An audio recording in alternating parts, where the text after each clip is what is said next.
allowing so many of our innocent kids to be shot to death? And I have a possible answer. And you're not going to like it.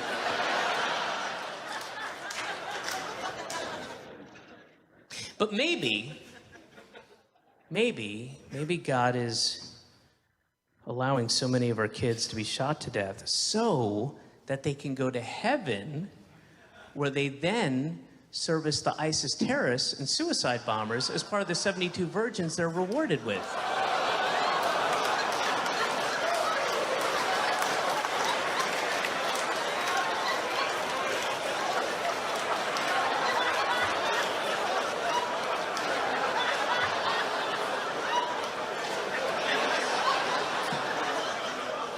It's a possibility.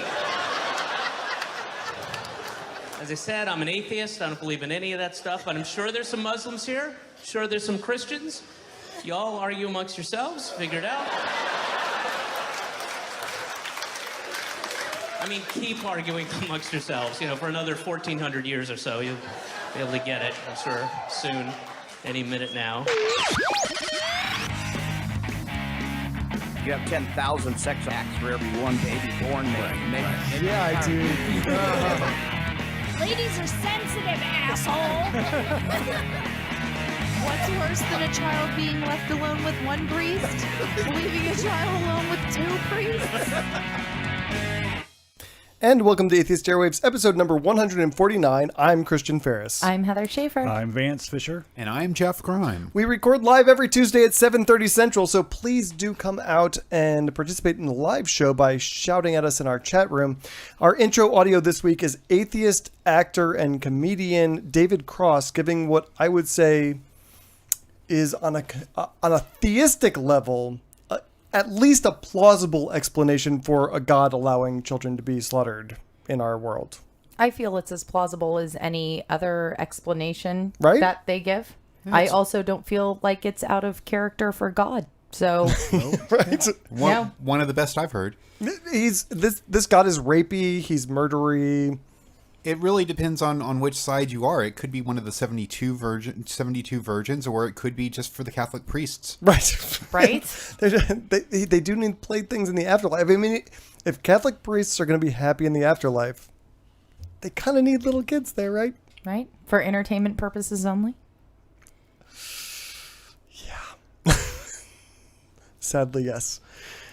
I really feel like there is absolutely zero reason to take Cross's made-up explanation of why...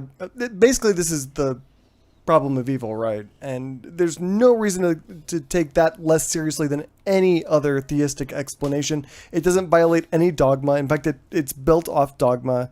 And I feel like Christians and theists of all stripes do this all the time, where there are holes in their story and they just fill it with nonsense. And this is at least as plausible as any other nonsense that I've ever heard. I feel like it's more logical than a lot of the nonsense that they come up with to fill their own holes, so to speak.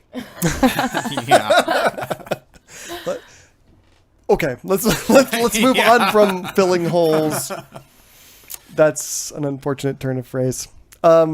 But yeah, I mean, God needed another angel, free will. God is going to give your kid to terrorists so they can have sex with them. I mean, it's all... It aligns. Yeah. There's nothing there that contradicts anything that this God would do, like you were saying, Heather, or anything in the Quran or the Bible. It's all right. What I loved, I intended to watch the whole thing last night, and then I failed to do that. But there is one woman who later on in this same segment, because this whole atheism thing goes on for like 10 minutes. It's a Netflix special he did, and so if you have a Netflix account, go watch it, I guess. But there's one woman, and the camera pans to her because she walked the fuck out of the theater at this at about the 2-3 minutes into his remarks. She was like, I am out. And just she had this purposeful rage-filled walk as she was leaving the theater. I was like, oh, it's so satisfying to watch that. It's so good. I wish I could make people do that. Right? Actually, I think you can. I wish I was given the opportunity to showcase my skill set. Let's see how many of our users in the chat room we can get to leave. We don't have many people in there right now, but I mean, maybe we should just try and. Okay, our chat room probably wouldn't. How offensive can we get? Not this chat. No. Our chat room would probably be here through the worst crap. That Our we could chat possibly room would be like challenge accepted. Right. I really haven't listened to his stand-up before, but there's a long segment where he's just like, if he acknowledges that people storm out of his stand-up acts when he starts doing the atheism thing. He's like, I've not been hiding this. This is who I am. It's what I talk about every single time. So if you buy tickets to my show and then you get really mad about this, maybe you should have known that. But I want to turn it around a little bit. If there were a comedian who was saying extremely offensive things about atheists, would you walk out at any point out of something like that? Are they funny? It's a good question. Is that the line? That's the line for me. If I go see a comedian and he's not funny, I'm not sticking around. Right. I'm regardless of gonna what he walk out says. either way. Right. No, I wouldn't. I'm very, and I know this sounds kind of weird, but I'm very rarely offended because I usually see it as an indication of what they're dealing with, not what I'm dealing with. If they're coming at me because of who I am, I don't care. Right. Especially if it's not true, whatever they're trying to say about me, like I eat babies. Yeah. No. Yeah. I'm more likely to laugh at that. Right. What could they say about me as an atheist that's going to make me angry? Well, I'm just thinking like That's not founded, I'd say. who's the guy with the beautiful mustache? Yeah. Yeah. Who's that guy? Yeah, the mustache guy. I'm trying to think of it. The Family Feud mustache guy. Black guy, mustache. Oh, teeth. Oh. And The big white teeth. Yeah. Yeah. what is his name? Chat room, help me. I don't know. There's so many people Mine's with black. Googling devices. Google a thing. I would never go see that guy Steve anyway. Harvey. Yeah, Steve Harvey. Yeah. Oh, He's got Susan it. Turpin in the chat room. You are amazing. Just not that funny. He's not that funny. He's offensive. Yeah. I would see Louis C.K. and he says some atheist stuff. It's all kind of like not that offensive, but I would go see him, and if he talks shit about atheists, no big deal. Yeah. Yeah. I mean, as And Jim long as it was Gaffigan, too. funny, I think it would be okay. I mean, I laugh at myself all the time as far as my So do we. atheism goes. Like we laugh at you constantly. like the eating babies thing, and But I think there's room. I think there's room to make fun of atheists for sure. Right. and the angry atheist thing, Well- And I think there are probably things that. Okay, so let's. Who's the guy who played Kramer on Seinfeld? What is this fucking Richard. pop quiz night? Richard. Jesus. Yes. Yes. Not Keith. Kramer. Richard. Okay, Kramer on Seinfeld. That guy had that total meltdown. He was telling racial jokes, and someone was like, "F you, man, that's not funny." And then, Kramer. and it was Cosmo. Kramer. Richard. Vince is like Michael Work it Michael out. Richards. There you go. Thank you, Ince Mike. Our chat room is on point tonight. So, he was telling racial jokes, and a black woman in the audience was like, "That's not fucking funny. You suck. I'm leaving." And he just started screaming the N-word over and over and over. And I think that's a point at which I might be tempted to leave a show and say, okay, I'm not going to Yeah, listen to I this. think the whole situation there was once he started in that, I think everyone knew it was time to leave. Right. Even he was like, how do I get out of this one? Yeah. Michael Richards was like, I think I'm leaving. I think I'm leaving my own show. This guy is not If you funny. watch the videos, it's like, he lost it.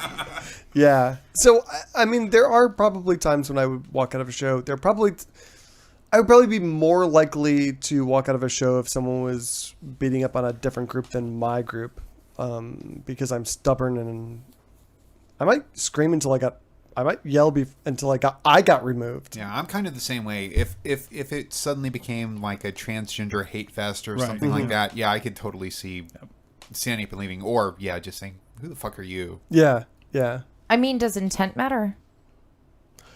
A little bit. I mean, like, even if you don't mean to be offensive, if you're being offensive in a major way, like, I'm sure Michael Richards wasn't like, how can I offend everyone in this room? So I don't really care that his intent was not to piss everyone off. But if that was his intent, then yeah, that's worse, I guess. I was just wondering because, I mean, if we're just going... Now, it might be his show in particular because everyone knows he's an atheist or whatever, so more atheists are going to go to see him. But if we were just statistically speaking, most likely most of the people in his show would be theists, so he would know that he was going to offend them. So does intent matter? Kristen in the chat room seems to think that yes, intent does matter, whether you are intending just to be funny or if you are intending to offend. Are stereotypes funny? I like what Ren in the chat room is saying. She says, I think there's a difference between jokes about belief and jokes about a state of being. So, I'll just change her words a little bit and say about jokes about identity. Like if you're talking about jokes about, a Catholic or an atheist or a black person, and more significantly a black person, or a Hispanic or Asian or something like that. Some component of identity rather than the ideas you hold, that's different. Ideas do not deserve any respect whatsoever, but people, yes. Okay, but I mean, it is a protected class. Yeah. He's not, but he's not discriminating against them. He's just talking shit about them. So you're saying since even though it's a protected class, it's the only protected class, that's a choice. Right. So... Although I don't know that my atheism is a choice either, which is because this is what was going through my head while I was talking about this. It was like, I can hide my atheism a lot better than someone can hide their race. But... Go on. Wasn't me this time. No, it was me. I can hide my lack of belief a lot better than... Well, I'm never going to pass the smirk test. So someone's like, so you believe Jesus is a cracker now? Yes. I'm never going to pass that test. But like generally, I could fool someone into thinking I was a Christian pretty easily. A black dude is never going to convince someone he's white. So it's different. Susan in the chat room said something I wanted to talk about. She says, I'd say if you're out to offend, then you're an asshole, but it depends on who you're offending. And I think that's a really good point, because one of the things I was thinking about today is that I think there's a very real difference between a comedian being crazy, offensive, and acting out towards a Christian than it would be if he were acting out towards a Sikh or an atheist. Like, I'm way more cool with someone punching up to people who are in power, who are causing problems because they have this power structure, than I am with punching down towards a group like Sikhs who are marginalized in our culture. Does that make sense? Yeah, yeah. Okay. Listener mail. We actually had a couple. So we had listener mail about Pokemon, which I'm not reading. I'm not reading any of the Pokemon mail. So sorry. Although my son caught a Pikachu this week and he was very, very excited. We had a comment from YouTube from a nice gentleman named Psych Pico. And he wrote to us, "Atheism is cancer. No wonder you faggots are killing yourselves in record numbers. Keep going." Thanks, bro. So, speaking of shows I would walk out of. Yeah. We were talking before the show about suicide rates. And it's true what he's saying. Atheists do tend to kill themselves more than believers do. But I don't think that's because atheism is a cancer or we are... I don't know that there's a correlation between homosexuality there. I don't know. And the question is that number up? Because he's saying atheists are killing themselves in record numbers. Yes, atheists may be killing themselves more than theists. However, is that number up from last year? Are more atheists killing themselves this year than last year? Because he's saying it's in record numbers. So when she was asking about statistics earlier, does anyone have those statistics? Is it going up? I don't have the numbers on me, but I do know that atheists do kill themselves more than theists. And if you're going to make the correlation with homosexuals, I think homosexuals kill themselves more as well. Yeah. For obvious reasons. Right. And Transgender is actually the highest minority with suicide rate. Yep. And It's understandable. now, like I said, And it's because of people Pre-show. like Psych Pico, which this is not a fucking hostage situation. You don't have to watch it, asshole. like Go on. I said in pre-show, smart people kill themselves faster than dumb people too. That's a much higher rate, and atheists tend to be smarter than non-atheists than theists. And actually, homosexuals tend to be smarter too on IQ wise. So maybe there's a correlation there. Yeah, and Susan makes a good point. The religious people believe if they kill themselves, they're going to hell. So there's the fear of that automatically. Whereas if you think it's just like you were before you were born, there's no rational reason to be afraid of it. Terrifying, right? Yeah. There's no punishment involved in it. There's far less conflict, I guess. And it may be a lot better than where you are now. Well, yeah, exactly. And I think that situation. this is probably true of any, again, marginalized group in our society. Like, if you are not accepted the way other groups are in our society, that's going to exacerbate any psychological problems you have, because you're not going to have the same support that white, male, heterosexual, cisgender people are going to have. If you're gay or transgender, or you're a Sikh wearing a turban, or an atheist, people are going to distrust you solely because of that. They're going to marginalize you. You're going to have a harder time getting support. And theists have a built-in support system. I mean, Christians you can drop any flavor of Christian into any city, and they have a built-in support system. They don't have to know you. They don't have to ever met you or know anyone you know. You just walk in. There's dozens and dozens of churches who will help you move in. And you don't even have to find your particular flavor. Right. Oh, yeah, you can walk into any. You can be a Catholic and, a Roman Catholic, and walk into a Methodist church, and they're going to be like, yay, we're all of Christ, and, et cetera, et cetera. Whatevs. Insmeg in the chat room says something interesting, which I'm going to dispute. But he says, as a gay man, I dispute the claim that gays end up being smarter. It took me 26 years to figure out God wasn't real. Anecdotal? Anecdotal, but indoctrination is a hell of a drug. I mean, it took me a long time, and I'm a pretty smart guy. But I mean, statistically, we can look at groups and say, okay, as a whole, this group tends to be smarter than that group. This group tends to be dumber.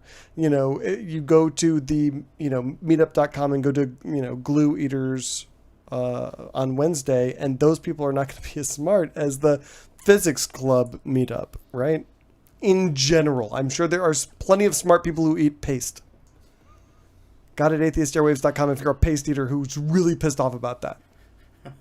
Reb is not going to take that well, Ferris. And Inspike is saying that was a joke, but okay. I wasn't joking. And Reb is an outlier as far as paste eaters go. And as far as smart people go.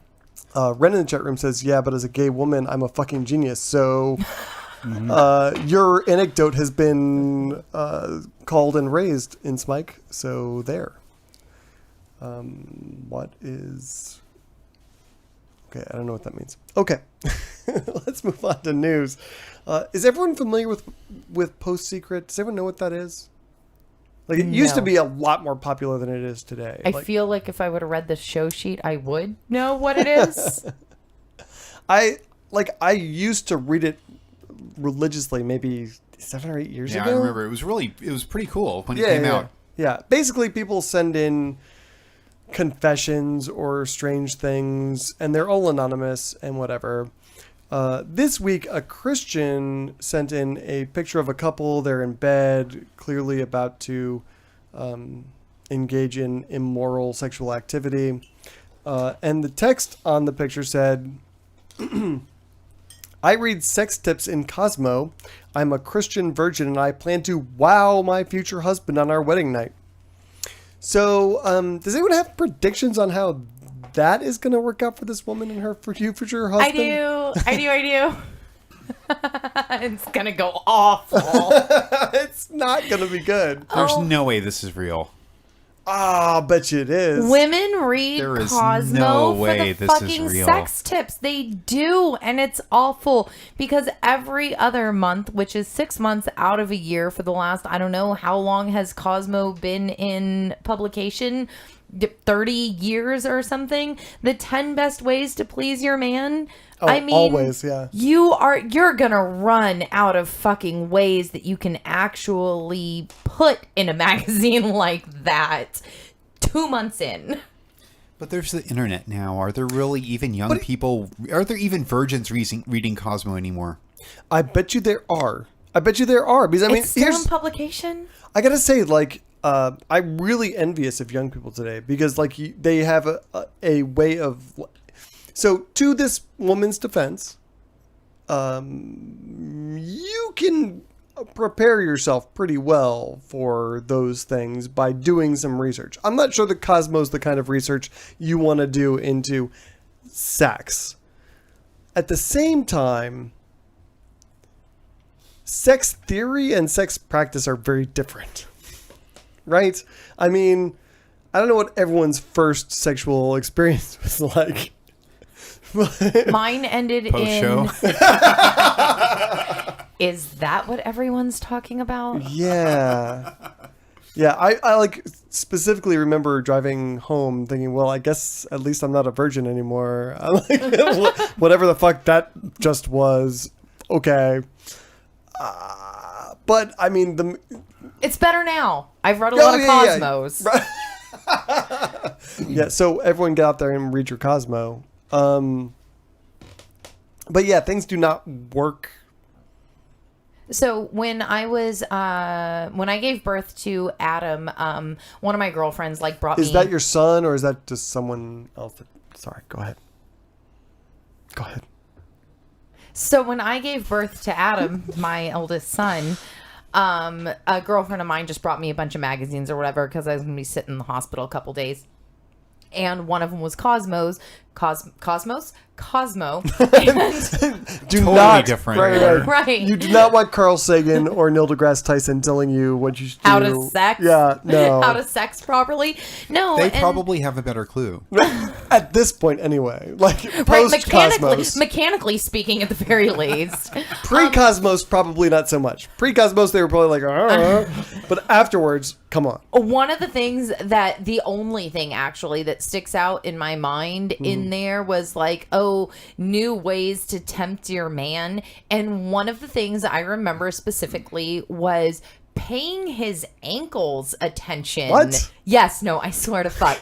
Paying his ankles attention because that's not a part of the body that gets a lot of attention. And I was For a just reason. right. I was just like, nope, and threw that one over my shoulder. I was like, well, better homes and gardens it is. So we don't know if that actually works. No, I guess I could try it and let you know next show.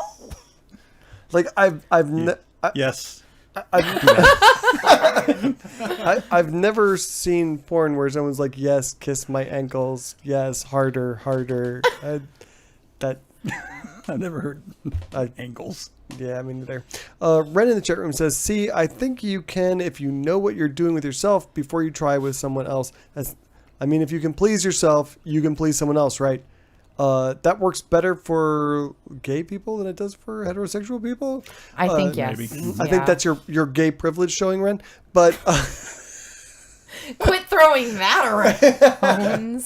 but I think there's also something to be said about if you know what makes you feel good, you can tell someone else how to make you feel good. Unfortunately, with Christianity, making yourself feel good is also not okay. Right. Don't do that. Right. Don't make yourself feel good. Don't make other people feel good. And talking about it is an even bigger Right. sin. Right. And definitely not in school. Don't talk about it in school. Well, one good thing about her reading these Cosmo articles, if she's still a virgin, is if God has his way, she's going to make a terrorist very happy. If she is killed. Right. If God takes care. God damn, I'm trying to scroll through the chat room. You guys are talking too much. So anyway, I decided to do some research this week, and I read through some Cosmo articles about sex, just to see what kind of tips. I didn't read the ankle thing, so No? I've never seen ankles. Yeah, that was the only one that really it stood out in my mind in particular because I was just like, shut the fuck up. No. Usually toes. When you talk about foot fetishes, like Reb saying, it's usually toes, I think. toes I are. can be off because Reb I'm. has a know. lot of fetishes. I don't know. Yeah, he's saying I can imagine ankles would be an important part of foot fetishes, but the ankle's not part of the foot, so I don't know. Yeah, but the fetish is usually for, like, it's not like your fetish that you want someone to go off on your feet. It's that you want to go off on somebody else's feet.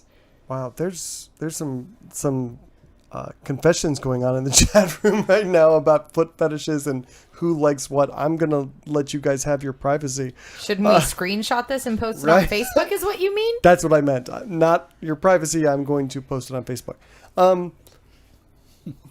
So before I talk about some of the tips I found in Cosmo, I first wanted to give them a nod because this Christian woman really should have read their article on what he wants in bed, find out the 10 sex cravings all guys have.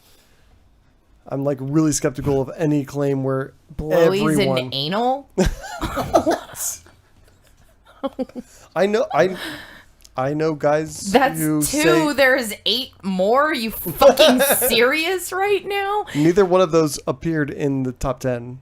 So Really? yeah. So there's 12 then.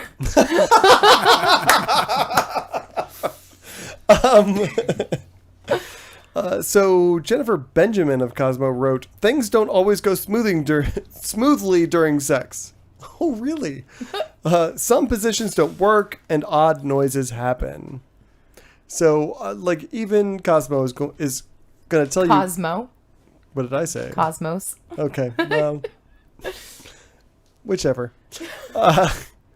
Even they know you're not wowing anyone that first time, like, at all. I mean, unless the dude she's marrying is also a virgin and he's just excited to be there. That is also not going to be. I mean, she won't know it's not impressive, but it's not going to be. But that's kind of subjective. I think she's going to know it's not impressive. That's true. Instinctively, she's going to be like, wah, wah, wah. So, let me just run through a couple of the things that Cosmo was saying, to do for your man. The first one was make him dinner topless. That sounds dangerous.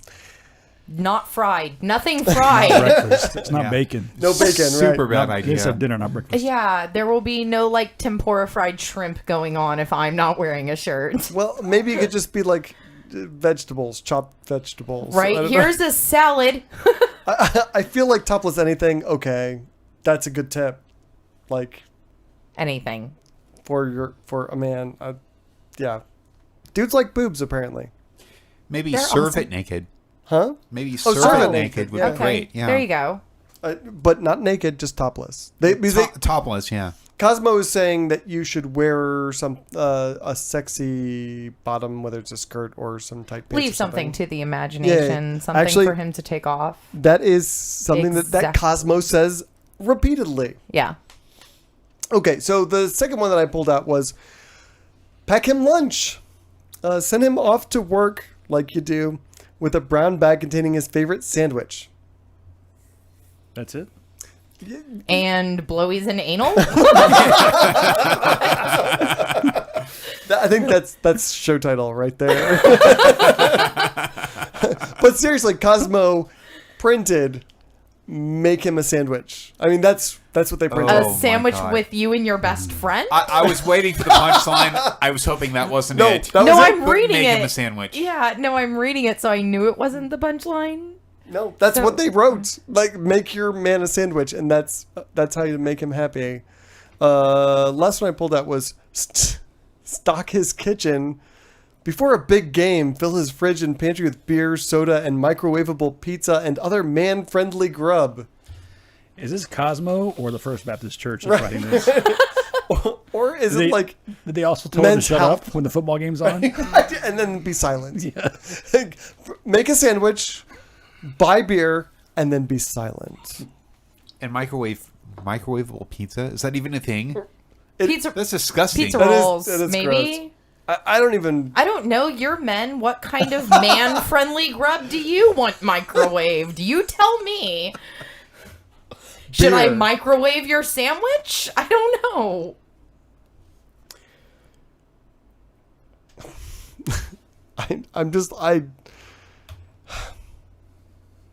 I feel like make him a sandwich is going to... Yes? And it was a woman who wrote this article, Oh, right? yeah. Ines Mike had a I good mean, it point. always is on Cosmo, right? Jennifer Benjamin wrote this particular article. Yeah.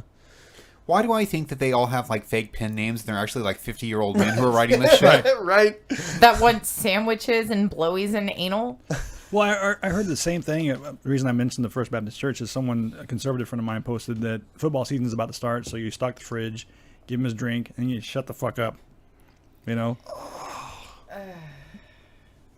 For football season. And got some likes. I didn't like it. I got some likes. I was looking for the thumbs down button still. Like, Right. come on, Mark.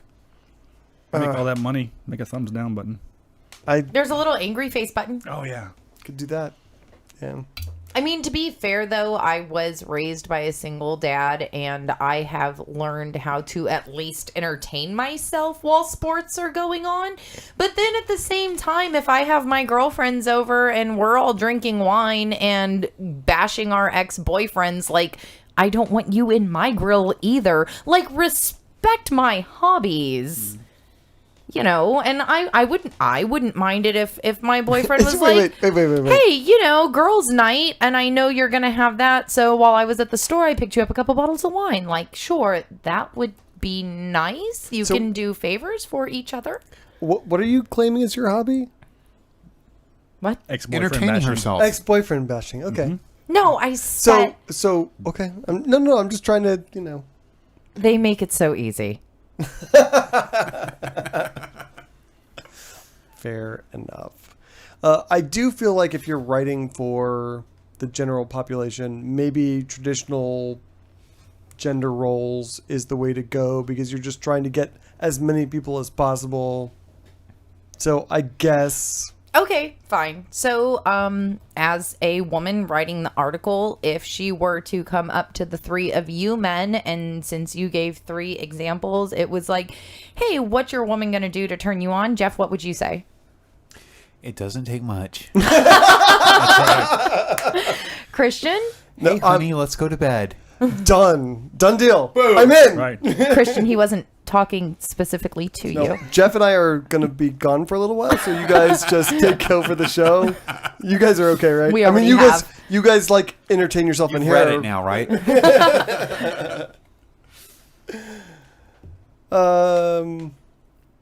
Shall we move on?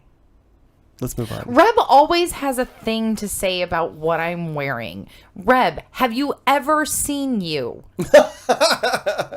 Rev in the chat room says, does anyone feel that Heather is channeling Miss Cleo with that head wrap? No, Reb, I'm channeling a 5-year-old because it's my fucking day off work, which is like the first full day in like 3 fucking weeks, and I don't feel like brushing my fucking hair, okay?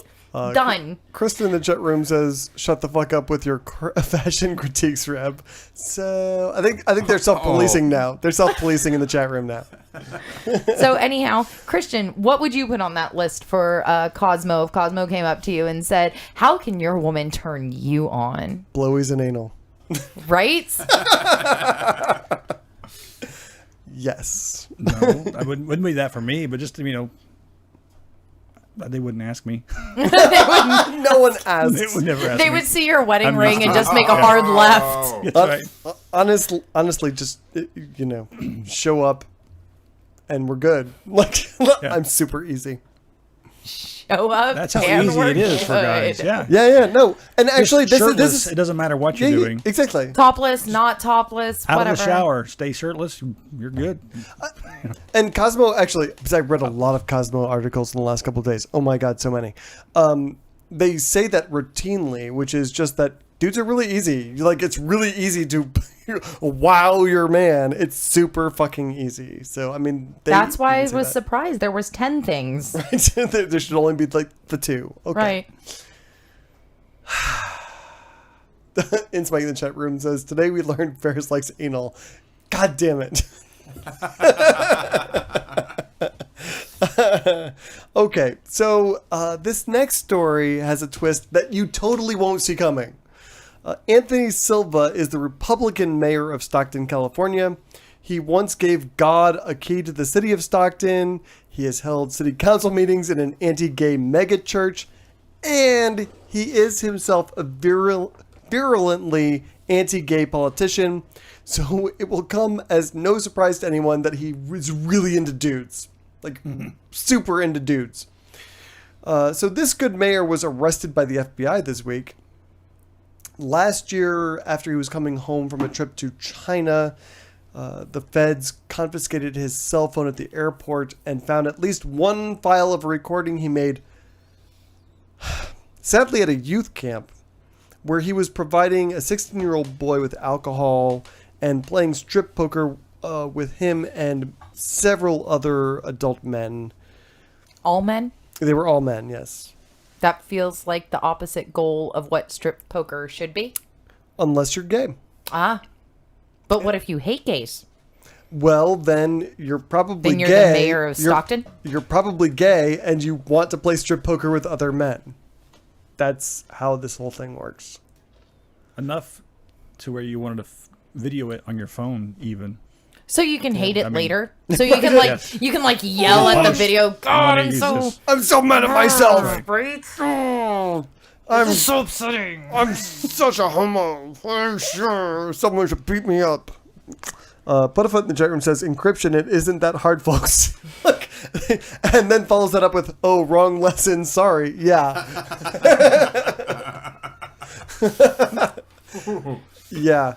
But thank you for the how to be a better criminal segment this week, Butterfoot. For other things, not for child molestation. Yeah, maybe not for child molestation. Here's the thing that Research, yeah. really bothers me about this story, though. He got his cell phone confiscated a year ago, and they only arrested him this week. Meanwhile, he has continued to work at youth camps, and when asked, the media went to the FBI and asked them, quote, "What the fuck?" They were like, I don't know. Whatever.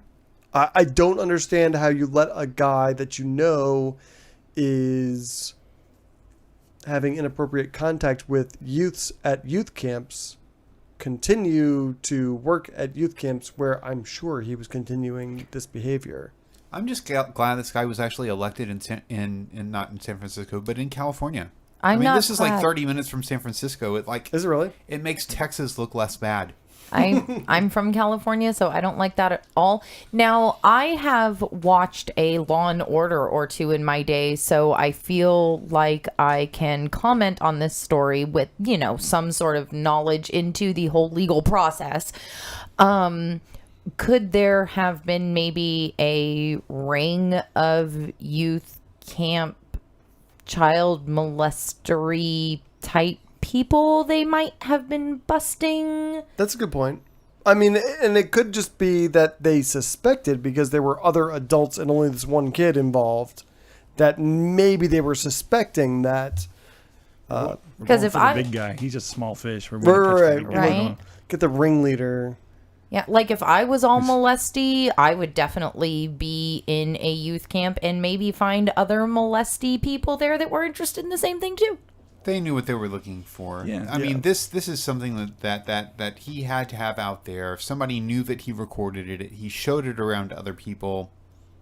Wow. Yeah. It's out there, or else they wouldn't have been looking for it. They would not have specifically asked for that. Yeah, and they're charging him with like wiretapping charges. So, like, because in Texas, as long as one of the parties who's being recorded knows they're being recorded, it's not a problem. In California, that's not the case. Everyone who's being recorded has to be party to that. So it seems like maybe they were trying to see, they had him under surveillance to see if they could uncover a ring or something. That makes sense to me, I guess. How does this guy get elected there, though? Yeah. Is Stockton like really, really conservative, I guess? I mean, it looks like it's like 30 minutes away from San Francisco, North? from what I can tell. No, North? east. Oh yeah. So East. it just could be that all the conservatives who can't stand so gross living in San Francisco, let's go find a compound. All the conservatives live in Eastern California. Like, going to Bakersfield is like just like going to Oklahoma. Yes. It's Or so, oh God. Corpus Christi. Yeah, like I met this guy one time that had like this real southern draw, and I was like, "Where are you from?" And he was like, "Bakersfield." I was like, "Shut the fuck up! You don't sound like that." I'm like, "You sound just like me." And he was like, "Nah, I'm from Bakersfield, y'all." I was like, "God, calm the fuck down." Like, no, they that's where like the east side of California is like where we keep all our guns and rednecks and inbred That's where you people. keep them? That's where we keep them. It's like our basement or our attic or wherever you keep people that you don't want the rest of the world to know you have. So Randy in the chat room asks, how does one get their cell phone confiscated at the airport? I travel all the time and never had that happen. When you leave the country, when you come back in, they can confiscate and search your laptop, all of your electronics, your cell phone. I have a feeling that the feds got a tip about this guy and they were just like, oh, he left the country. We meet him can at the use gate. this Right. to get his stuff. Yeah, And that's, yeah. They knew where he was going to be. They Right. knew he was going to have his phone on him. They knew it was an easy way to take it. right. So, Yeah. And they Without didn't- having to like warrant and Right. process, Exactly. etc. Exactly. Encryption is the thing, folks. Definitely wrong lesson from this. So here's the other thing. After they arrested this guy, the youth camp where he was working started a robocall to the parents of the children who were still at the youth camp. A robocall. A robocall. Like they had a recording that was calling all the parents and saying, Like when you cut school? do they do robocalls when you cut school? They used to. Really? Yeah. yeah, they still do. Yeah, and my Yeah, last name was yeah. Schafer, and I knew that they would always call Schafer sometime between 4 and 4:30. So I would just answer the phone and be like, "Hey, yeah, okay, bye," and then hang up. My son got all of his robocalls this past year. Like, I don't know, 20 of them He intercepted them. or more. It was on his fucking phone. Your son is a genius. I specifically set this up differently. This is one that, was set up with his mom's phone. He has his mom's old phone. I've changed everything so that it's supposed to be coming to mine, but somehow all of the stuff went to him. And so, he was He's like, we're good. He was fucking skipping classes. And See, this was back when I had yeah. a phone still connected to the wall with the spiral cord. Like I had to stand there in the kitchen and be like, leave me alone. I'm just standing here. It's for me. Yeah, until the phone rang. So obviously you are a serial class skipper, Schafer? Okay. Vance, No. skip class? No. Nope. You? Very rarely. I never did. Not That's why one you're a time. lawyer and you're a pilot. And I'm just a nerd. Very rarely, and I always had like a backup.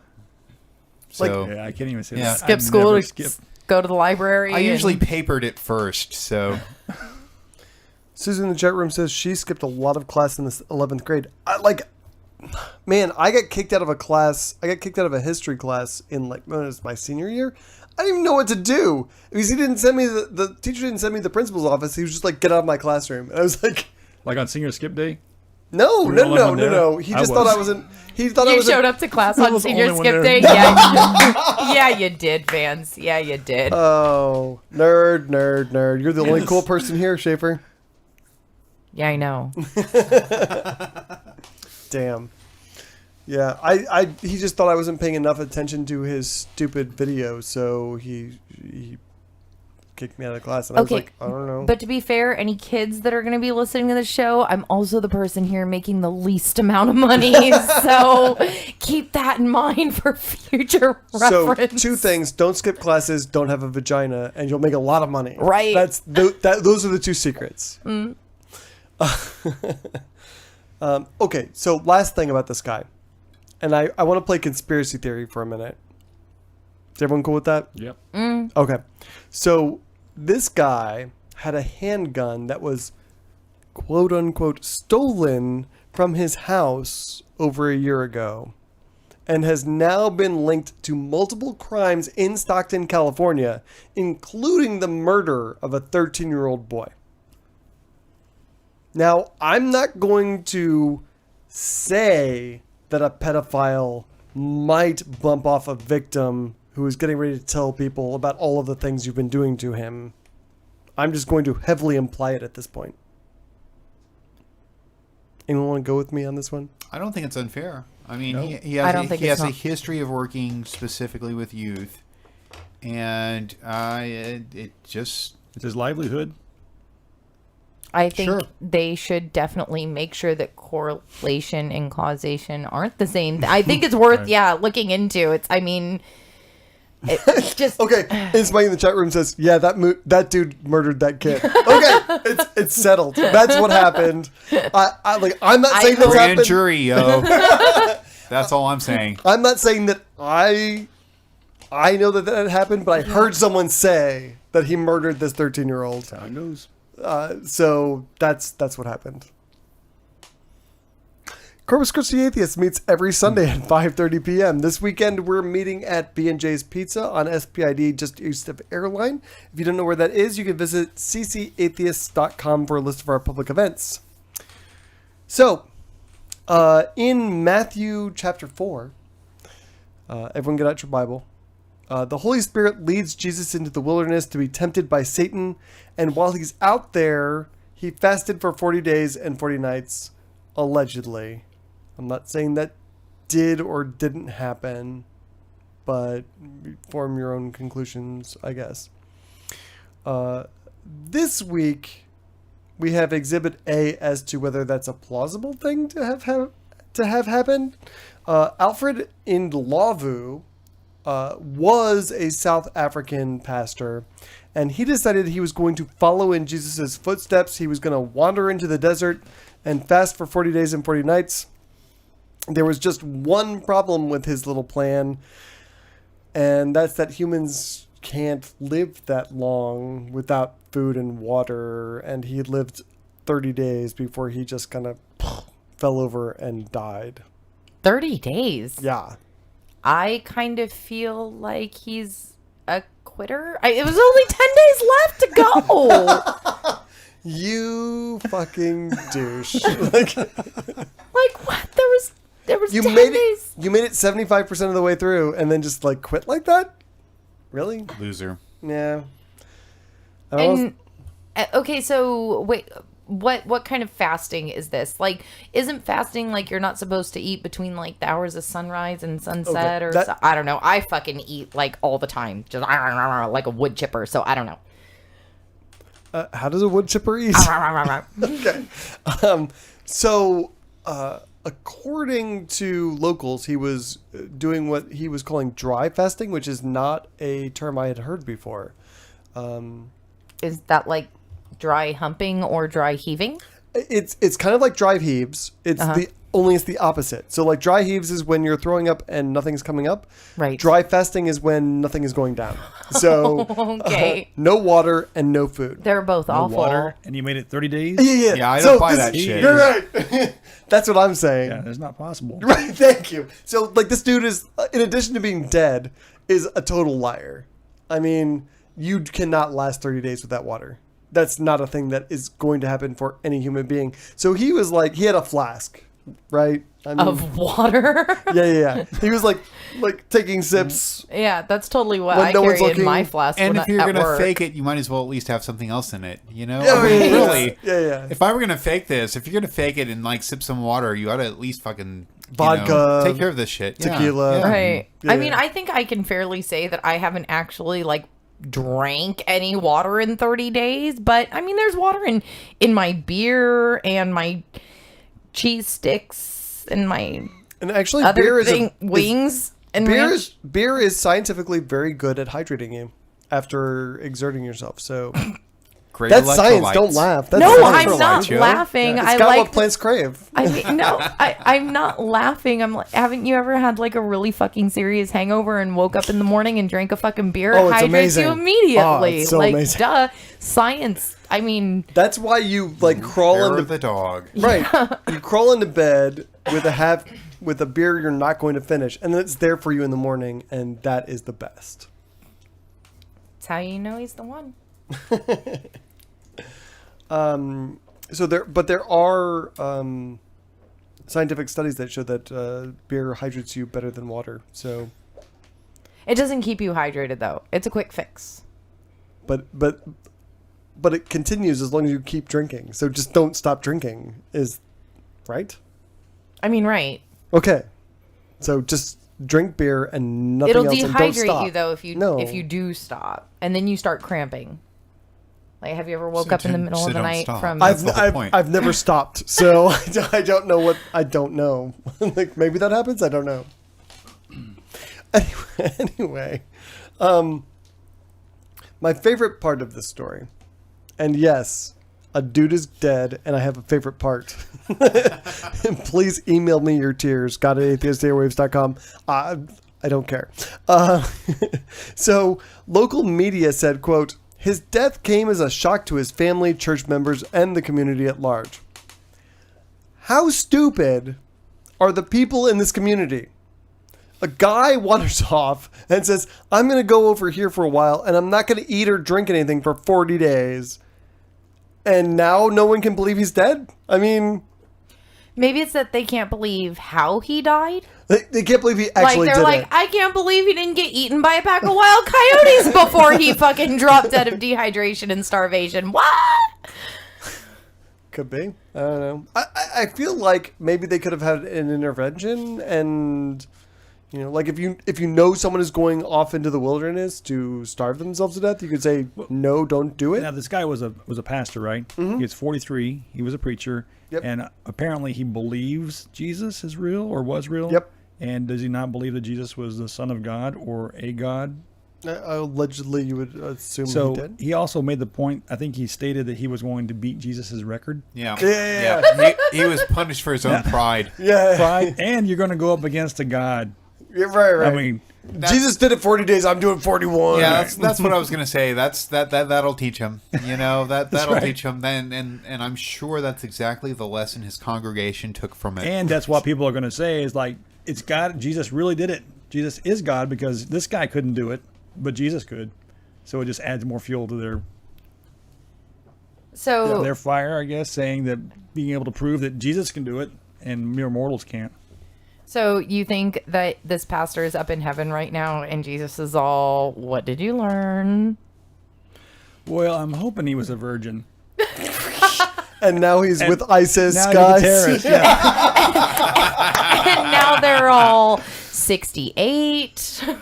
I would just love it if like the ISIS guys showed up in heaven and like all the virgins they get are like, if they're heterosexual, they're all like dudes, and If they're gay, don't they have to be heterosexual Well, to I mean, do the things like the blowing themselves up for the...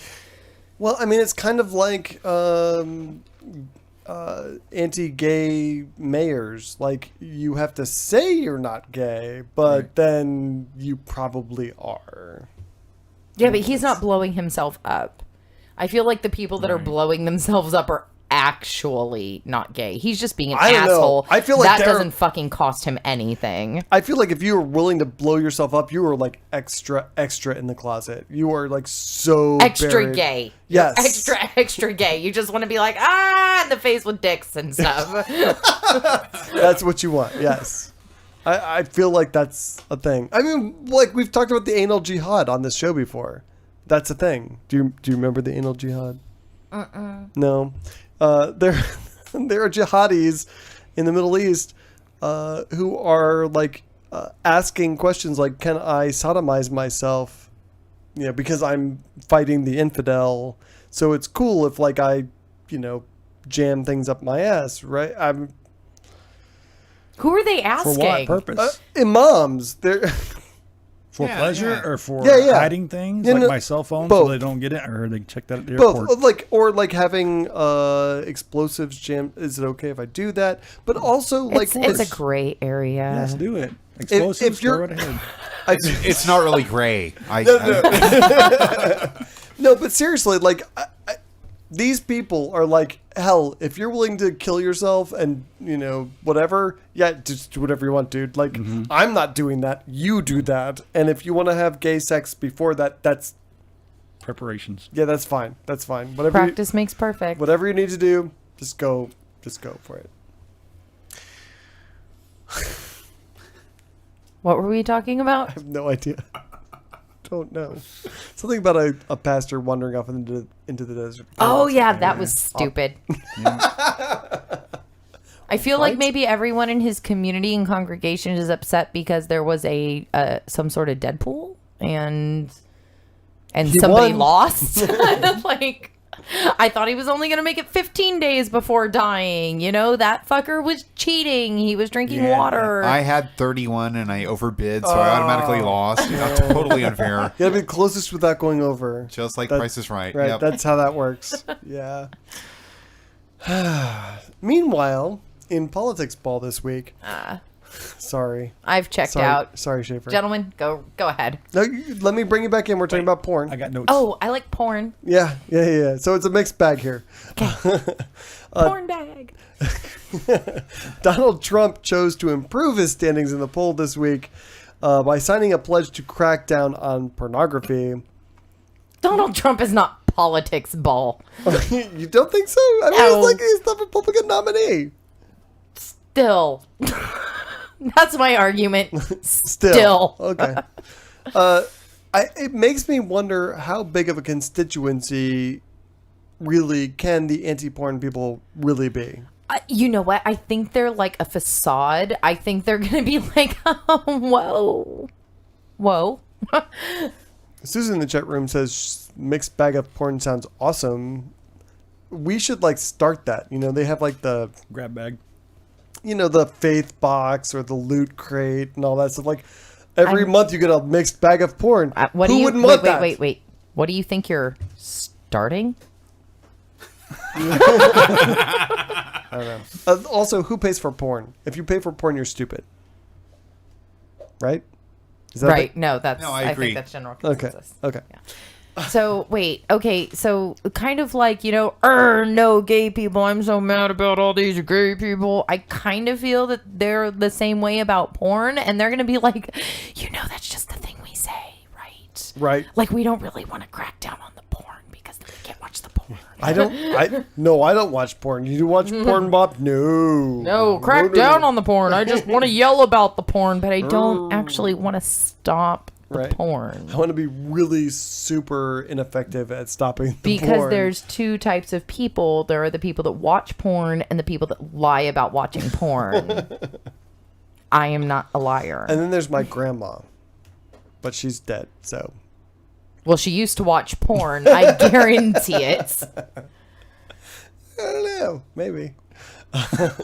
Anyway, so Donald Trump is a dude who's been on the cover of Playboy when that was a thing. He's owned a strip club. He's married to a nude model.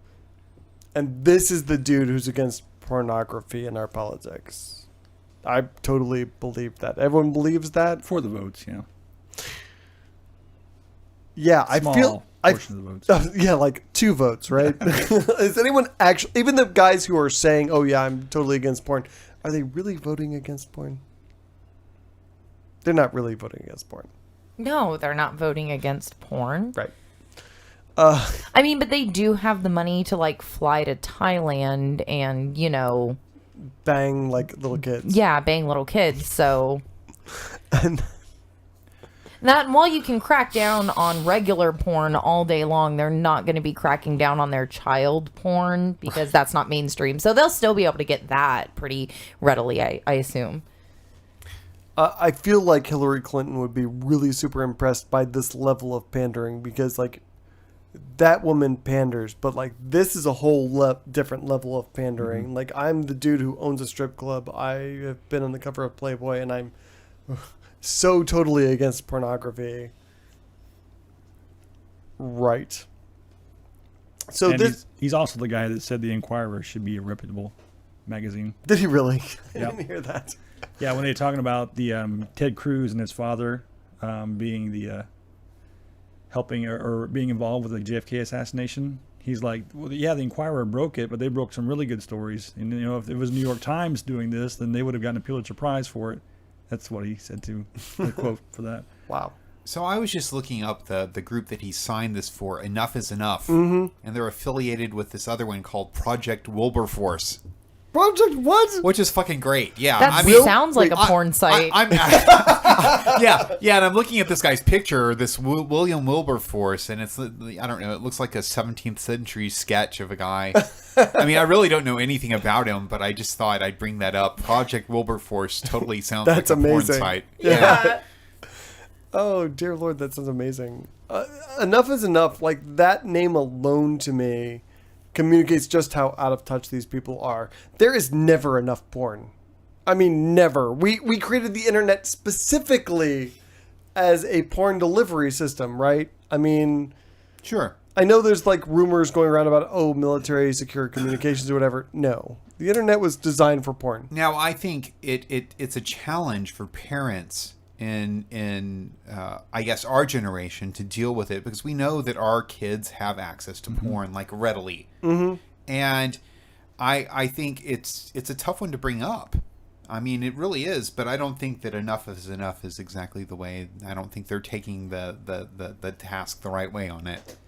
I don't care if my kids look at porn. I really don't. No, I mean, I think it's the thing is that we don't want. I mean, I don't want to know what porn my kids are looking at, but I do want to send the message that, look, some of the shit that you're going to see, if you're going to have unrestricted access to the internet, and you fucking have unrestricted access to the internet, because I'm not a weirdo, right? You know, I don't want to see your porn choices, but you got to understand that some of the stuff out there and some of the portrayals are horrible and exploitative and all the rest. And I do. Cross your fucking fingers. You do what? I want to know because I have boys and I empathize and sympathize with their future girlfriends, and I want to be like, look, you see this? Not everyone can do this, okay? You're going to scare them off porn altogether. I don't know that that's exactly healthy either. No, I'm not going to scare them off. I just want to be like, look, this is a realistic position, okay? This is fucking not, and it's bullshit that you would even ask a fucking girl to do that with her leg, okay? It's bullshit. This, fine. This, bullshit. So you do check browser history?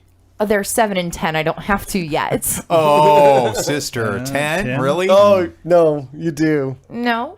Oh, 6. Start thinking. 6. No. 6. No. Oh, Heather. I remember in 1976. No, don't touch me. Get away from me. I don't want it. I don't want it. Sorry. I'm so sorry. Yeah, no, it's too late for that. And what? I remember 1976 going in the alley to look at my friend's Playboys magazines and Hustler magazines that he had out of his dad's drawers. And it was all of us kids standing back there, guys and girls. Whoa. He got it out of his dad's drawers? I don't know where he got it from. Or his dad's drawer? Because, like, one I'm, like, super okay with, and the other I'm like, that's fucking creepy. Like, son, do you want to see some porn? Reach into dad's pants. Like, sorry. I'm really sorry. But, you know, I think that the as far as, like, realistic portrayals, I think that kids do have, like, a better access to more realistic porn now than what we did as kids. But that's not easy to find because most porn is unrealistic and bullshit. You have to be a connoisseur. You have to know a thing about sex. I wish there was some sort of web restrictions that I could set up for my kids to where, like, maybe for the first couple years they could only access amateur porn. I would feel good about that. I would be like, here, this is more realistic for you. Or just categorize realistic porn versus the theatrical porn. You know, like, I don't want my kids looking at stuff that is awful or not realistic. I'm okay with them looking. I mean, I'm with Vance. Like, I looked at magazines that my friends got out of their dad's drawers or whatever. Magazine place. Yeah. And I, like, you know, man, I'm so jealous of today's kids. Like, just complete, free, unfettered access to all of the porn. Are you kidding me? Like, we were like wandering through the desert when I was a kid. Please, can I just see? Oh, look, an art book. Right, exactly. There might be titties in here. National Geographic. Sears catalog. Let's turn to the bra section. That's what I was Sears, doing as a JC. kid. I was there too. Okay. I totally admit you're not. That was what I was doing. Desperation, yo. Can we see more comments below in the chat room? Oh, I can. I wanted to bring in a couple of things. Kristen in the chat room says all of the things Ferris just said. I don't even know what she's referring to, but yes, I'm awesome. Why would she do that? She knows better than that. I feel like maybe she's been drinking. That was too about much. the guy in the desert, I think. Jack in the chat room says, we all know where porn is watched. It's in the biggest religious states. Yes, porn is watched more in the South, in the religious states where people are allegedly not supposed to be doing that, and they're all moral and shit. That's where all the porn is being watched. So there, you can have all your other comments. Oh my God. So Jack in the chat room says, when I was a kid, it was National Geographic, right? Mm-hmm. Inspike says, I did Sears catalog too, but it was men, but yeah. The boxer brief section. Right. I get it. I don't think they had boxer briefs back then. It's Well, relatively new. I'm relativly younger than you. And by a lot of relative. Randy Lamonda did give a vote for art books. So There you go. Reb in the chat room says, I think of porn like Marvel movies. They are fun to watch, and I know some of the things in there are in no way possible, but still fun to consume. Okay, fair enough.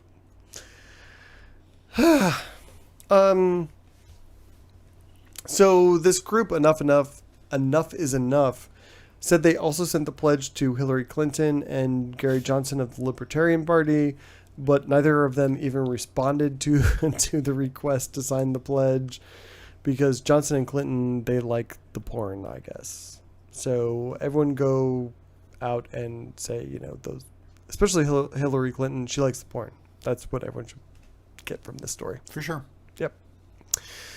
But if porn was not what I wanted, I think I would change my... That's ridiculous. I would change my slogan from enough is enough to maybe something like some is enough or a little bit is after enough. 3 minutes is enough. Yeah. But I'm not going to wait till enough. Okay, enough. All right. That's enough. Enough.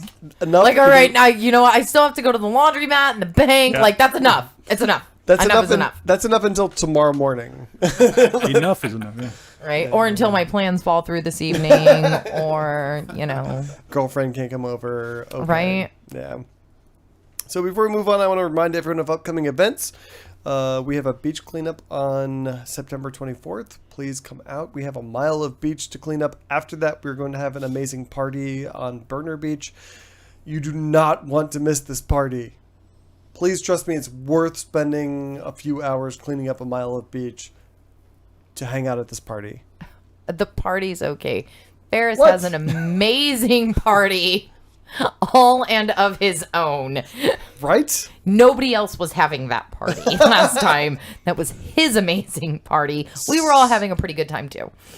So all you have to do is come hang out with me, and you'll have an amazing time. I promise. You can babysit me all night.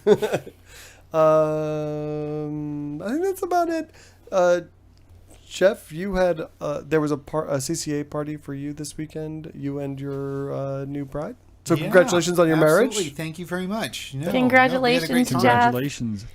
You finally talked her into it. I remember I did. it was just last Halloween. She was talking to me and laughing at you about that. And less than a year later, here you are all hitched up. Yep, absolutely. I've heard it's one of the best CCA parties ever. So A lot of people showed up. We had a great time. I heard. Super, I wish I super could have fun. gone. I'm sorry. Oh, we'll have more parties. Right. And we do have more parties. So yeah. And I messaged you guys and said congratulations only for the fact that I didn't want to put it on a comment thread and then get 97 notifications of people I did or maybe did not know also telling you congratulations. But I love you both. And I just love Carrie. Like, she's just so great. And I love you too. yeah. You guys are great she's together. Way cooler than I am. So Oh, no, she dramatically increases your cool points. No doubt. No doubt. yeah, I'm married up. Yeah. I just want to point out that Heather loves you guys, but not enough to have an electronic notification show up on her phone. That's where she draws the 97 line. times. Right? Yeah. No, it's I love oh, you you. guys are great, but like, don't make things like I don't love make you little so- red numbers show up. I created a group chat for them to say congratulations. Really? Yes. Why wasn't I invited to that? Because I don't care about you. I care about them. Oh, okay. I guess. Susan in the chat room asks, is the August 20th thing with Daryl Ray happening? Thank you, Susan. I'm going. I may be the only one who's going. I think Reb might be going. I'm not sure. Susan, you better be coming down from Austin for that. So August 20th, Saturday, I think he starts talking at 1 p.m. Daryl Ray is going to be talking about sex in our politics. In San Antonio at the Radius Center, courtesy of the Free Thinkers Association of Central Texas. So if you are within hours of San Antonio, you should come hang out with us. And Susan, if you go, and Reb says he'll probably go, you have to make time to eat lunch with us at Kimura afterwards, because that is like, Oh my God, that it's place so is good. so amazing. We eat there every time we go Have to you see a eaten there, speaker. Jeff? Never have. Oh my gosh, it's so good. It's like actual, like real traditional ramen. It's fucking amazing. Yeah, Oh, great. Yeah. That sounds delicious. It is. it is. It's like a Asian fusion place. It's fucking amazing. It's So, an Asian ramen place. Yeah, whatever. Not fusion. No. Yes, it is. If you read the fucking sign on the side of the wall, What is it fused with?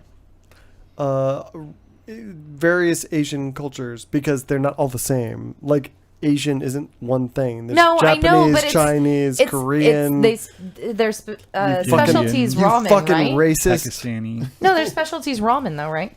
Yeah. That's their Yeah. specialty, but it's a fusion place because they combine a lot of traditions from around Asia. Oh. So if you would read the sign, you would know that. Patreon.com/Atheist Airwaves. If you would like to support our show, and please do, for as little as $1 an episode, you can get access to our post-show content once a week. After the show, we continue talking about weird stuff. During the show. We continue to talk about weird stuff after the show. I'm going to talk a little bit about some family stuff. I don't think we have anything else. If anyone else has something that they want to talk about, like, my family is a bunch of bullshit, so I'm going to talk about that. Patreon.com/Atheist Airwaves. Please help us out. What are you giggling about? Pablo Vance? Picasso in the chat room Pablo. says Asia's a bunch of states, stupid. Okay. Just funny. Anyhow. All right. So this week, a judge, and I'm going to need your help with this, Jeff, because this one makes my head hurt. Absolutely. Okay. So this week, a judge tossed out a lawsuit filed by the Satanic Temple. And I'm going to totally bury the lead on this one and take you through the entire story. So while I'm doing that, I encourage everyone listening to this, live or on the podcast, please remove all breakable objects from your immediate vicinity and put your hands on your face so you don't injure yourself when you face palm violently. You've got a couple of minutes to do that, so start doing it now. You don't even have to pause it. You get some time. So last year, a woman from Missouri brought the lawsuit because she lives hundreds and hundreds of miles from the only abortion provider in the state, which is in St. Louis. And the state has a 72-hour waiting period, so that means she either has to go hours and hours away from her home to the thing to pick up literature, go back to her house hours and hours away, wait a few days, and then go back and do it again to actually get the procedure, or she has to get a hotel, and she is not a wealthy person, so that's a significant burden on her right to exercise her bodily autonomy. This woman is also a member of the Satanic Temple, and so she sued the state under Missouri's Religious Freedom Restoration Act, saying that her religious belief is that one's body is inviolable, subject to one's own will alone, so that the state imposing their will on her body with the 3-day waiting period violated her religious beliefs. She also filed a federal lawsuit saying that it was an establishment clause violation. What she did before this was actually pretty cool, though. She went to the clinic, the Planned Parenthood clinic, and she had a waiver of exemption from the Satanic Temple, and she handed that to them and said, "Oh, I don't need to wait 3 days because I have this religious exemption from my church." And Planned Parenthood was like, "Hey, I feel like we're going to get raided by authorities if we... No, that's not going to work." And that's what would have happened. I moved to Texas from St. Louis, actually, and Missouri is really like a purple. I mean, it's like the most purple state you can live in. There is a lot of conservative people in that state, and there are a lot of liberals, and it's really equally balanced, but they would have gotten in big trouble had they accepted that. So the governor and the attorney general came back with a motion to dismiss because they claimed that her religious beliefs were not the reason she wanted the abortion, and her religious beliefs weren't the reason she wanted to do it within 72 hours, which for me, I mean, Christians totally understand why they don't want to bake a cake. But understanding why someone doesn't want to spend hundreds of dollars trying to get... Can I just say that as a woman that has had an abortion, if you don't think I've already thought about this for the last 72 hours, or I don't know, since the very second I thought my period was going to be late, you are fucking high. There is no amount of literature, there is no amount of anything you say that is going to make me go, "Oh shit, well, I haven't thought about that 24 hours a day for the last fucking 7 weeks or however long it's been." I mean, it's just, it's so ridiculous. Now, I understand them giving you like the medical rundown on the entire thing, but that is about a fucking 20-minute video you should have to watch. Like, hey, there's going to be some bleeding and stuff, you know, cramping, discomfort if you get a fever. But I mean, that's ridiculous. By the time you've gone to the clinic and you've decided to make a decision that this is not where you need to be in your life right now, you've thought about it. Yeah. You don't need an extra 72 hours, and you certainly don't need to then take 3 fucking days off work, possibly have to find a ride, you know? Right. Or find the gas money. Right. Or, yeah. And, Randy Lamonda in the chat room says that he lived in Missouri, hated it, and he wonders if you can have the abortion material mailed to you. Nope. They have to physically hand it to you. So if you live in Kansas City, or worse, in northwest or southwest Missouri, you have to drive the 4 to 6 hours to St. Louis to physically get the material, and then you can't do anything about it for 3 days. Well, I mean, that's awful. If that is going to be their requirement, then they should set up posts like you can go to any doctor's office in the area and be handed the material. If Right. that is... Well, this is their whole purpose. Yeah, I know it's their whole purpose. Fuck, Yeah. piss me off. The whole purpose is to do that. all of the women in the chat room were saying yes, what Heather said. So suddenly Heather's very popular in the chat room. Okay, so hopefully at this point you don't have breakable objects in front of you. Place your hands on your face right now. Okay, I'm just gonna just clear this side of the table. I Go. feel like Go. we should tie Heather down in some way. You missed the porn segment. You had your chance. Go on. Okay, so the judge in this case dismissed the lawsuit because the woman lacks standing. And the reason she lacks standing is because she's no longer pregnant more than 12 months after filing the lawsuit. Yeah. Jeff, help me out on this one. Help this fit in our heads, Jeff. Standing is one of those things. It's a barrier to adjudication. Okay, and there's several different. There are several different things. Standing, mootness. This really honestly fits more closely under mootness. It stops at moot being the idea where it's a moot question after this. It no longer matters. It's like a cow's opinion. It's a moot point. So yeah, what's the point of adjudicating this any further? The issue's over with. The thing is that there are ready exceptions to this, and one of the best ones comes out in Roe v. Wade. That's why Roe v. Wade was able to be adjudicated all the way to the United States Supreme Court 4 years after it no longer fucking mattered for that individual case. And the reason is that it matters in other cases. Right. And in terms of it being a barrier to adjudication, and this is...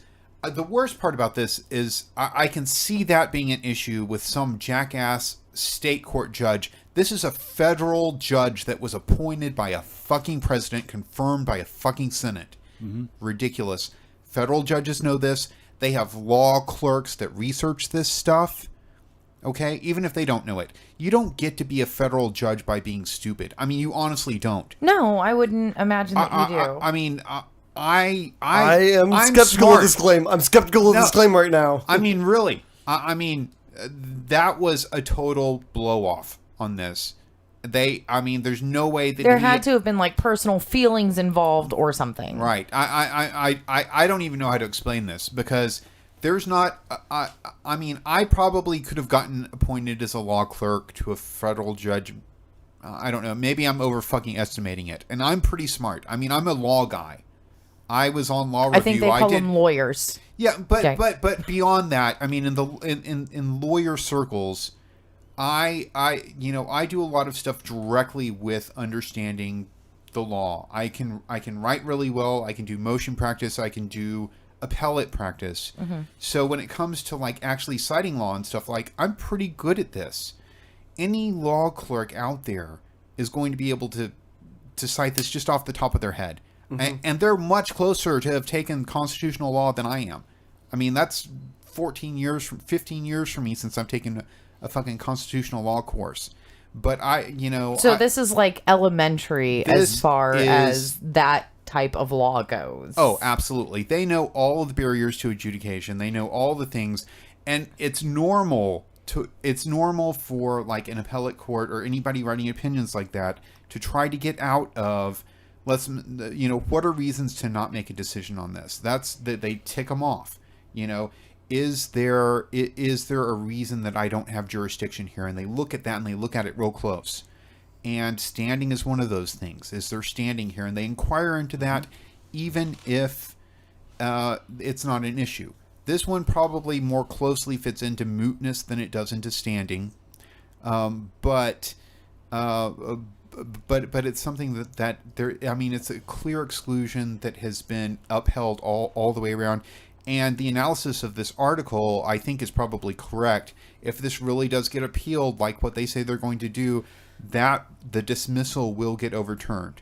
Okay, that doesn't mean anything for the lawsuit. I think that's a novel way to bring this. I think it might not matter now. I haven't looked real closely at the newest abortion opinion. I don't think that the Texas one directly involves waiting periods. So it's something that I think it still makes sense to bring. And I think anything that you can do to push RFRA and the state version of RFRA on this is a great idea.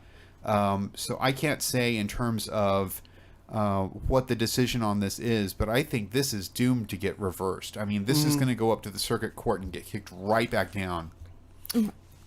Oh, sorry. Well, and let me know if I'm wrong. I think in so many cases where something's new like this, this case, it's like the first pancake. It paves the road. It's not like it primes everything, you just kind of got to throw out the first pancake. It's not as Pancake primer. Yeah, pancake primer, like your first pancake's never as good. Vance is pretending he knows it's... Dude, Whatever. no, the first pancake, No, it just everyone knows doesn't that. cook as well as Everyone all the knows other that. pancakes. Everyone But knows yeah, that. it's like the first case in anything like this, like whenever they're trying to pancake remove thing. a fucking statue from a courthouse lawn or whatever. Oh Like my the God, that's first- just like the first pancake. Yeah, the monkey trial. First pancake. First pancake. Like the Stokes first monkey. one always gets just fucking trampled all over, but it ends up paving the road for future stuff. For good pancakes. Yeah, for good pancakes. That, See, the that- first pancake always sucks. Right in the chat room. Okay, whatever. Never thought of That could Uh, actually be part of the deal. If this gets tied up and gets sent up to an appellate court and gets kicked back down, I guarantee you that there are tons of different RFRA suits out there. We don't know where RFRA's going.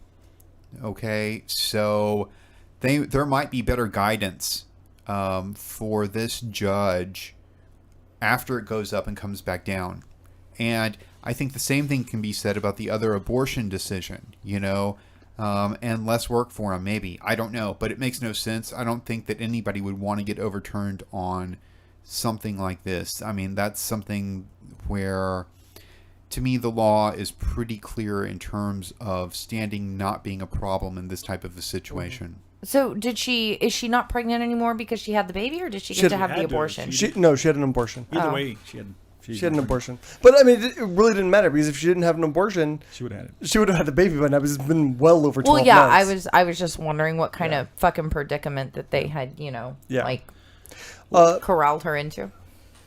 This is exactly the reason why I'm voting for Hillary. Is if you don't agree with her or whatever, but there's going to be some appointments to the SCOTUS is coming up, and Sure. this cannot. I mean, we can't afford to go to the right any longer. I mean, especially with It's definitely a good opportunity to solidify a liberal court. I'm not voting for Hillary because I hate her, and I live in Texas, so I don't have to. And I have my vote for president has absolutely no impact on the election whatsoever because every electoral vote in Texas goes to Donald Trump, 100%. However, I do think that we need to have a liberal court. I personally feel like the Republicans are not going to allow that to happen. I think we will have an 8-person court, and then a 7-person court, and then a 6-person court.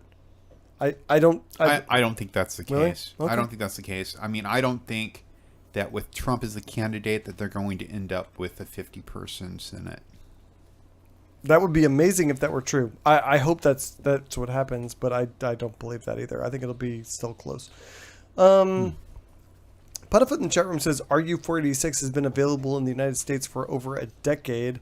So RU-486 is the morning after pill. However, I also want to say that like even with Obamacare, the state of our healthcare system is shit. And if you want the morning after pill and you don't have health insurance, which a sizable portion of the U.S. population does not, that's like $500 to $700, and the people who don't have health insurance don't have $500, $700. That's more than an abortion cost. Yeah, exactly. So are you 46? Yeah, And that has to be within 48 hours? something like that. Yeah. Yeah. So you got to come up with $500 to $700 in 48 hours. I don't know what you're doing for a living, but hook me the fuck up. Right. Because I just don't have that kind of cash laying around. Putterfoot also says all pancakes matter. And Reb says Putterfoot needs to be put in timeout. I'm not going to disagree.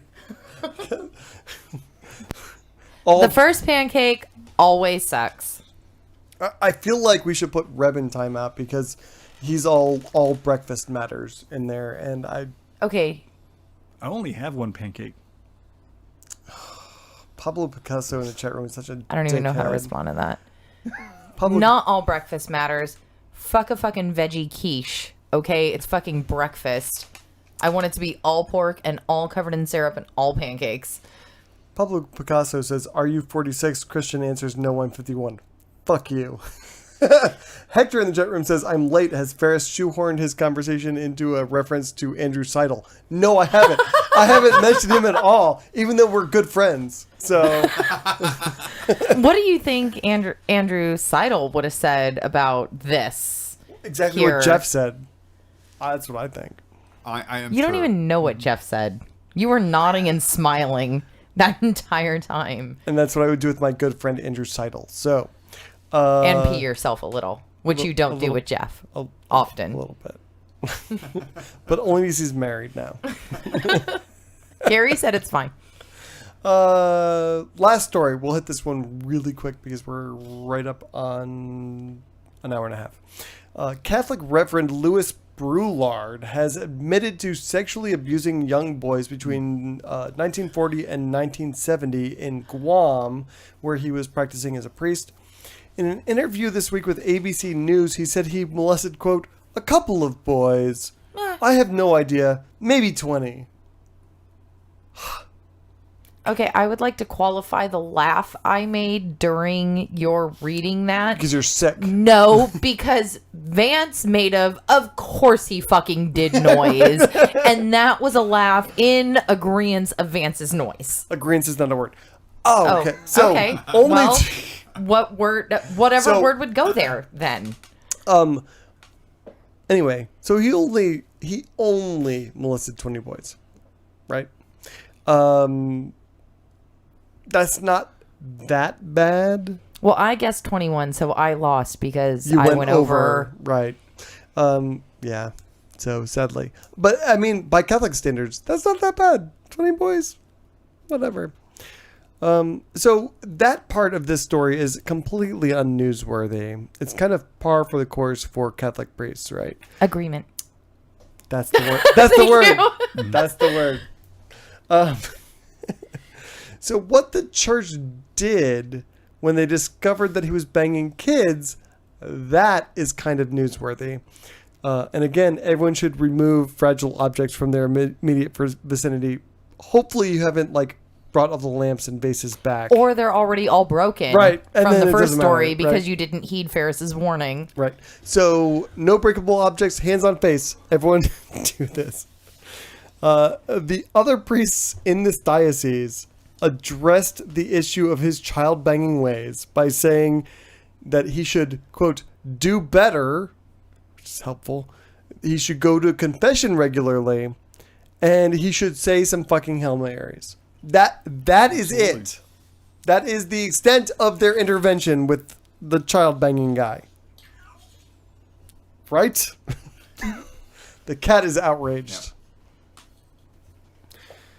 The reason all of this came to light is because one of his victims, and this is even worse, the victim, this priest did not remember banging. He banged so many kids, he's like, I don't even remember banging this kid. So apparently he's bad in bed, is what I...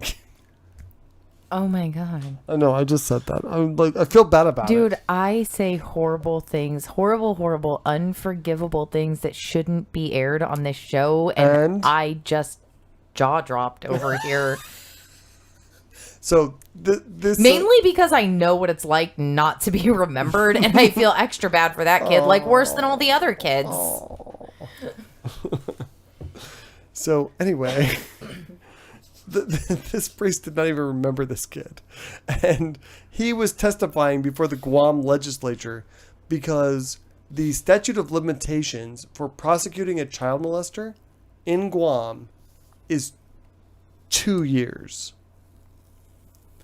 So if you're an 8-year-old and you get felt up by some priest, you have until you're 10 to say, I should probably lawyer up at this point and talk to the police. Dude, that... Right? Yeah, I've gone without homeowners insurance for longer than that just because I didn't get around to taking care of my shit. And I'm a fucking adult. Right? Yes! And you're expecting 8-year-olds to be like, I've come to terms with my rape, and I'm now going to take very adult steps to correct this. Right, that may have been threatened, or may have parents who don't realize what's happening in the church and, are very supportive of the priests. And, oh, God, that's so upsetting. All the breakable objects. Yeah. Yeah. 5 in Texas. Is it real? It's 5 years? Are you fucking kidding me? That's fucking it? kidding me? For child molesting, yeah. That's it. For real. And I get that a lot of times they're like, well, the victim may not remember, etc. Except most of the time it is somebody close to you, and most of the time it is ongoing. There are ways to extend it, and that's how you actually get the priests in. They don't push real hard on that. I mean, the worst part is that, for instance, if you're trying to sue a teacher on the deal, teachers are immune from state lawsuits. What? Yep. What? Well, you can sue the teacher individually, but you can't. I mean, realistically, you're not going to get shit because right. the Because school district is immune. get paid nothing. Yeah. So the school district is going to be immune on it, and you can't bring it federally because the federal law. Yeah, I know. I've seen these come up. I've tried to represent people on stuff like this, and there are bars that stop you from being able to bring lawsuits on it. What is the point in that? What is the point in, I understand when there are a lot of things that, eyewitness testimony and stuff like that has a statute of limitations. I don't like it, but I get it. People, their memories and high pressure situation and adrenaline, etc. And now it's 20 years later and you're testifying to something you saw, 500 times ago that you got drunk 500 times ago. I stole a CD when I was 16 and now I'm 30. And so But I mean, just why would they not create laws that protected victims in these cases? 5 years, to be fair, is one of the longer statute of limitations in Texas. The regular injury statute of limitations is 2 years.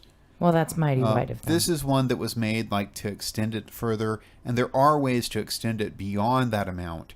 But it's just like anything in Texas when it comes to bringing a lawsuit. They try to just stop you from doing it. They don't want more lawsuits to be filed one way or another, whether it's to protect kids or not. Okay, so Toki in the chat room says that she feels like this is getting too real and she's coming back later. I get that. Insmike says, if that infuriates you, the Catholic Church openly fought the extension of the statute of limitations in New York for child sex abuse and won. We've talked about that on the show. That is fucked up. And if you were, no one listening to our show is a Catholic, but if they were, and if you're an atheist and you have Catholic friends and family, tell them to leave the fucking church. I mean, their money is going directly to things like that, to ensuring that priests can't be held responsible for the rapes of children. And that's what happened to this guy. But he had to do Hail Marys. Well, and this is the thing. And holy shit. So I'm glad Toki's gone because you won't be able to handle this. He said in this interview with ABC that at that time, when I was that age, I got the impression that the kids liked it. So I went ahead. But now, of course, I know it's wrong and I'm paying for it. And by paying for it, he means people know about it. He's having to do interviews with ABC News. Meanwhile, he's living in Minnesota. He's not in danger of any criminal charges or going to court for anything. He's living on a pension from the Catholic Church, and he's safe from prosecution or even being fired from the church because he's retired. But yeah, he totally fucking paid for it. Like, this guy paid for it. The kid that he doesn't even remember molesting because he molested so many goddamn kids. That kid, and he's 73 now, is in front of the legislature, in front of his entire country, and revealing these things that happened to him. That man is paying a price. This guy's nothing. He got away with it. And he's going to continue. He's not paying the price right now. He's paid the price since the time it happened up until he was 73. Right. He had to say a bunch of fucking Hail Marys. So, I'm so sorry for you, bro. Thank you for listening to Atheist Airwaves. But his sins were forgiven.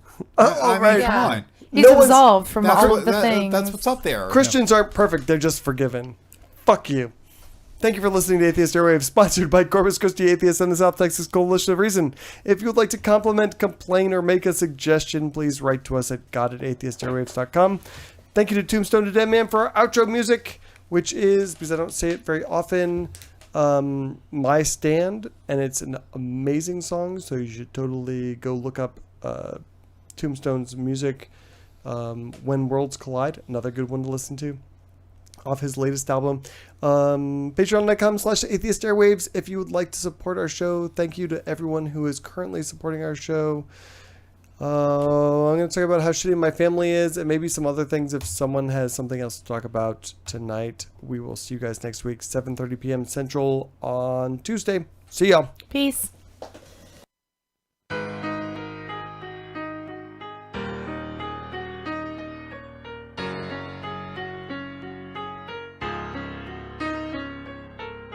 My tolerance for ignorance is non-existent. Why resistant? Cause faith-based claims can't go the distance. Do we either want to stand up for reality or surrender to the fantasy? But either way, don't care if people mad at me. My criticism's so much bigger than religion. It's about the fact that they're lacking in total skepticism. These days it kinda seems like being skeptic is a negative. So my position is the faith's a type of mental sedative. The type of things I rap about are really not cerebral. There's just an overabundance of really stupid people who get offended when I challenge all that sacred shit. Fussing, complaining, but then abstain from debating it. They want me suppressed, so they try to say that I'm obsessed. That knee-jerk reaction whenever they hear my views expressed. Some other ones that ain't blind sit on the sidelines, too scared to offend, but then defend all those dumb lies. You really think these things see you in a different light because you the type that's passive, you're favorable inside their sight? You really think they think that you and I are not alike and that they don't imagine you burning hot in the afterlife? To them, you're just a sacrilegious blasphemy, a tragedy, a heathen who doesn't respect his holy majesty. My contention, you're respected on condition that you never contradict them or speak against their convictions. So this is where I'm making my stand, and now regardless who don't like it or how they get mad, see why the rest of y'all capitulate and go with the plan. I'll be beating on this wall until I'm breaking my hand. So listen while I state official policy. No matter how I'm threatened with hell, they never silence me.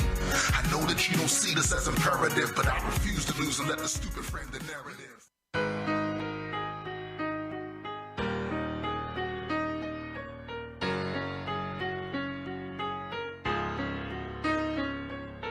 Being a skeptic means so much more than being an atheist.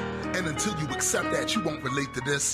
The cognitive dissonance that you experience is when there's things you claim to believe in but ain't living it. Most of you say you are the type to question everything until I hear the conspiracy theories that you echoing. And when I scrutinize the things you try to say are lies, expose your sources as suspect, I see your logic dies. Some still believe in pseudosciences, engage in special pleading when theists use the exact same reasoning. I've even seen atheists use arguments from ignorance and seem pressed to tell me exactly just what the difference is. A skeptic without the ability to analyze is just as bad as the fears, cause he'll probably accept a lie. Just as long as it verifies all his biases, applying it to his knowledge pool, and then he's diving in. So I'm not saying that some conspiracies do not exist. I'm just saying that a lot of them are some bullshit. So I'ma call a spade no matter who asserts it. Nobody's perfect and just one lie, then it's all perverted. Bring down the curtains on that sad display. The only ways to question yourself and all the things you say. Start the day. And maybe we can rise above and be examples for others to emulate, and that's the way we win this battle. So this is where I'm making my stand, and now regardless who don't like it or how they get mad, see why the rest of y'all capitulate and go with the plan. I'll be beating on this wall until I'm breaking my hand. So listen while I state official policy. No matter how I'm threatened with hell, then never silence me. I know that you don't see this as imperative, but I refuse to lose and let the stupid frame the narrative.